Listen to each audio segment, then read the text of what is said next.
সূর্যকে মানুষ কেন পূজা করতে? এর কারণ বাহ্যিক দৃষ্টিতে সূর্যই সবচেয়ে শক্তিশালী। সূর্যের চেয়ে শক্তিশালী কিছু আর পৃথিবীতে দেখা যায় না। আর সূর্যের আলো ছাড়া পৃথিবীতে কেউ বাঁচেও না। মানুষের যে হার্ট অ্যাটাক করে, স্ট্রোক করে, বা আমাদের মুরব্বীদের অনেকের যে পায়ে ব্যথা, কোমরে ব্যথা, এটা কিন্তু রাতে বেশি হয়, জানেন?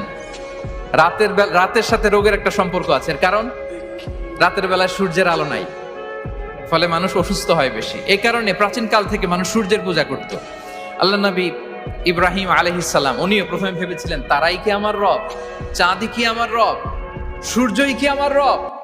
ভাবতে ভাবতে তিনি মহাসত্যের সন্ধান পেয়েছেন। তো এটা আমরা উদ্ধার করতে পারতাম না যে আসলে আমাদের স্রষ্টা কে।